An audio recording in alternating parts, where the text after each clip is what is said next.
SSMB 29 my second most anticipated movie of all time right now. అంటే కల్కి ఉంది ప్రస్తుతానికి. కల్కి అయిపోయిన తర్వాత అది మోస్ట్ యాంటిసిపేటెడ్ మూవీ అవుతుంది. తర్వాత ఓజీ, తర్వాత మిగతా అట్లా వెళ్తే అనమాట. SSMB 29 మీద అప్డేట్ అయితే వచ్చేసింది. Script has been written. Vijayendra Prasad గారు చెప్పేశారు, స్క్రిప్ట్ అయిపోయింది. అండ్ ఆల్సో మహేష్ బాబు గారు జర్మనీ వెళ్ళారు because of SSMB 29 work shops. Maximum ఈ ఇయర్ లో షూటింగ్ స్టార్ట్ అయిపోతుంది. చాలా లాస్ట్ ఇయర్ చెప్పినట్టుగానే ఈ ఇయర్ లో షూటింగ్ స్టార్ట్ అయిపోతుంది. నాకు ఎందుకురా 2026 లో ఇట్స్ గోయింగ్ టు రిలీజ్ అనిపిస్తుంది. 26 రా 26 రా నాకైతే మాత్రం 26 అనిపిస్తుంది. What you think? నా పీత బుర్ర అయితే నువ్వు అన్నట్టుగానే 26 సమ్మర్ గా టార్గెట్ చేస్తారని నేను అనుకున్నా, కానీ మనం చెప్పలేమురా. 27 కూడా కావచ్చు ప్రణయ్ అన్నట్టుగానే చాట్ లో. నిజమే, బట్ ఎందుకు ఈసారి ఎందుకో బాగా ప్లాన్ చేసుకొని దిగుతున్నట్టు అనిపిస్తుంది. స్క్రిప్ట్ ఫినిష్ అయిపోయింది, ఓకే లెట్స్ స్క్రిప్ట్ ఫినిష్ అయిపోయింది, కానీ స్క్రీన్ ప్లే కూడా రాయాలిగా. స్క్రీన్ ప్లే జనరల్ గా ఆల్రెడీ వాళ్ళు కూర్చొని టోటల్ వర్క్ చేసుకుంటూ నాకు ఇట్లా కావాలనుకుంటూ ఆల్రెడీ వాళ్ళు కూర్చొని చేసుకున్నారు. అందుకే లేట్ అయింది, లేకపోతే it have been way fast. కాదు, సీన్స్ ఇంకా రాసి ఉంటారు కదా. స్క్రిప్ట్ అంటే ఇట్స్ ఆల్వేస్ లైక్ డ్రామా వరకు రాసుకుంటారు. స్క్రిప్ట్ అంటే యాక్షన్ సీన్స్ రాసుకో. స్క్రిప్ట్ అంటే it's always like conversations and drama and story కదా.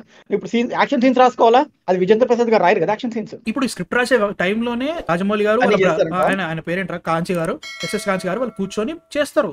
కూర్చొని నాకు ఇట్లా కావాలి ఇది ఉంది. అండ్ ఆల్సో అది స్క్రిప్ట్ అంటే ఏంట్రా, the return form of film.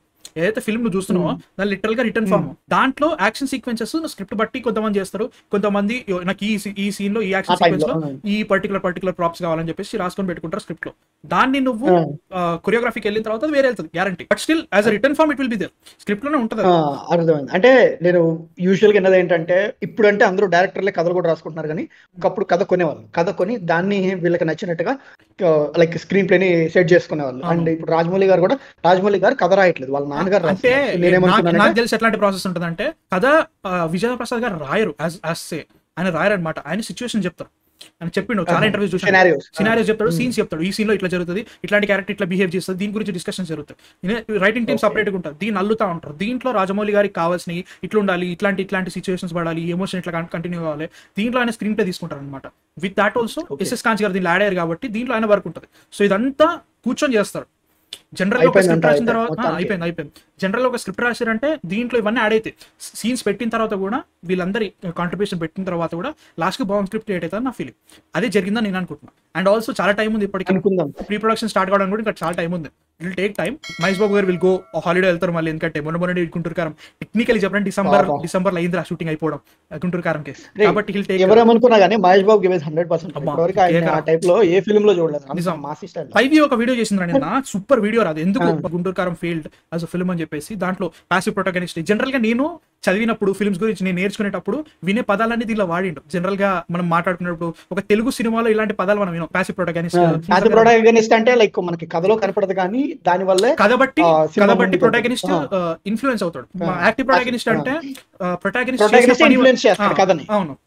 చేసిన పని వల్ల కథ మారింది కాబట్టి ప్రొటాగనిస్ట్ దాన్ని బట్టి వెళ్తున్నాడంటే అది పాసివ్ ప్రొటాగనిస్ట్. అది గుంటూరు కారంలో మహేష్ బాబు చేసింది. But still man he killed it, he seriously killed it. But SSMB 29 అదే కొన్ని చూస్తున్నా కదా సీన్స్ చూస్తున్నాను గుంటూరు కారము. అరే దీనికి కానీ ఫిల్లర్ సీన్ తో పెంట చేయకుండా ప్రాపర్ కన్స్ట్రక్షన్ చేస్తుంటే గుంటూరు కారం కూడా బ్యాంగర్ మ్యాన్.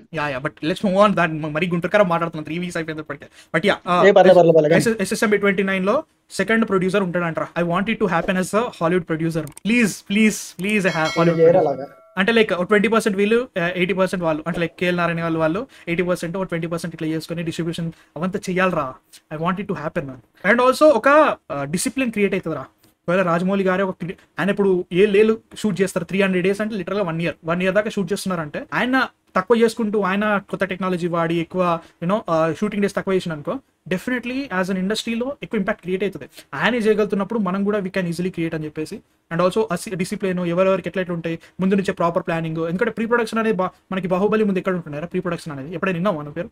అట్లాంటిది ఇవన్నీ వచ్చినాయి కాబట్టి ఐఎమ్ థింకింగ్ ఒకవేళ కనుక ఒక హాలీవుడ్ ప్రొడ్యూసర్ కానీ ఉన్నాడంటే ఇట్ విల్ రియల్లీ హెల్ప్. ఎందుకు అనిపిస్తుంది, not only post production side, pre production కూడా వీళ్ళకి ముందు నుంచి ఒక డిసిప్లిన్ క్రియేట్ అవుతుంది, ఒక మంచి ప్రొసీజర్ ఫాలో అవుతారని నా ఫీలింగ్. సినిమా తొందర రిలీజ్ అవుతుంది, అది నాకు కావాల్సిన. సినిమా తొందర రిలీజ్ అవ్వాలి. నేను చెప్పనా, మామూలుగా అయితే ఒక హాలీవుడ్ స్టూడియోస్ మన రెగ్యులర్ ప్రొడ్యూసర్ ఇద్దరు డిఫరెంట్ గా యాక్ట్ చేస్తారు, డిఫరెంట్ గా బిహేవ్ చేస్తారు. అండ్ హాలీవుడ్ స్టూడియోస్ ఏంటంటే వాళ్ళు ఒక మిల్లో వేసేస్తారు ఫిల్మ్స్. అంటే ఏంటంటే ఒక్క ఫిల్మ్ మీద ప్రొడక్షన్ కంపెనీ ఫోకస్ చేయదు. అవి సైన్ చేశారంటే డైరెక్టర్ అండ్ ఎగ్జిక్యూటివ్ ప్రొడ్యూసర్స్ ఉంటారు, అంటే వాళ్ళ కింద వాళ్ళు ఫిల్మ్ ని తీసుకెళ్తా ఉంటారు. అండ్ లైక్ లైన్ ప్రొడ్యూసర్, ఇంకా వేరే లైన్ ప్రొడ్యూసర్ అంటే ఇంకా మనం పెట్టుకునేదిలే.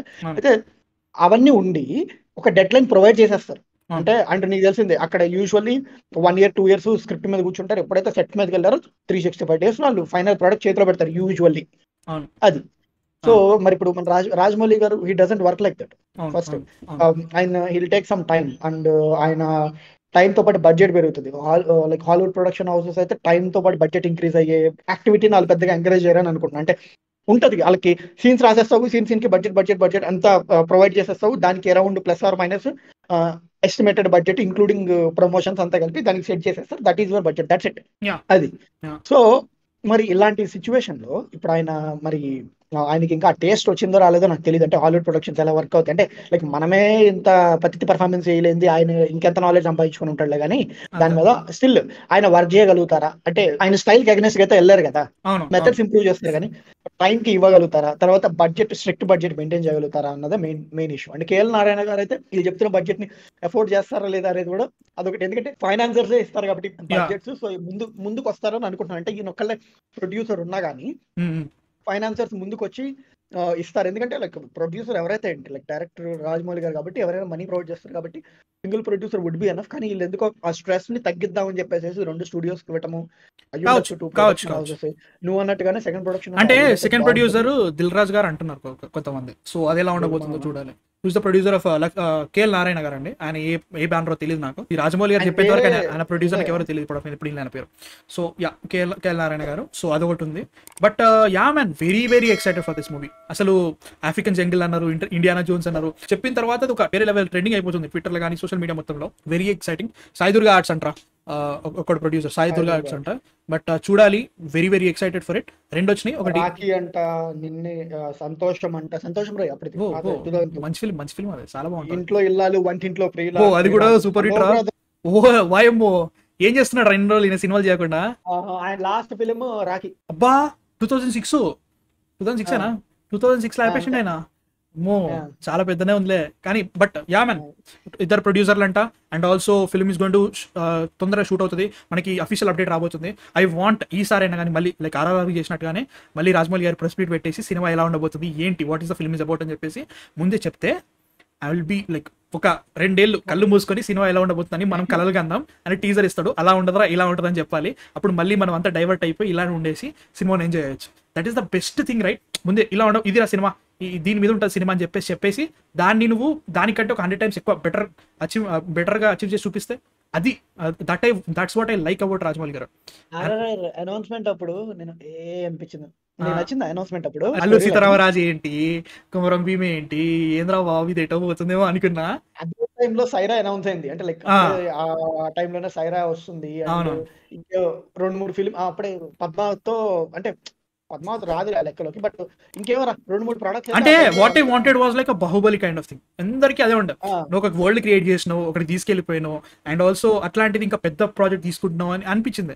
ఒకటేసరి మళ్ళీ అల్లూరి సీతారామరాజు అరుడు ఏంది, కొమరం భీముడు ఏంది, లైక్ మళ్ళీ యూ కేమ్ బ్యాక్ అనే ఫీలింగ్ వచ్చింది.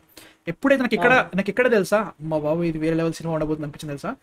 కోవిడ్ టైంలో RRR కి వాళ్ళు కాదు, రామ్ చరణ్ బర్త్డే కంటే ముందు RRR అని చెప్పేసి ఇద్దరి మోషన్ పోస్టర్ టైప్ ఇద్దరు నడుచుకుంటూ వస్తారు, పరిగెత్తుకుంటూ వస్తారు. రామ్ చరణ్ పరిగెత్తుకుంటూ వస్తాడు, ఫైర్ అండ్ వాటర్ వస్తూ ఉంటది, కలిసిన తర్వాత RRR అని పడుతుంది, ఇంకా మ్యూజిక్ వస్తుంది దారాదాం దారా అనుకుంటా.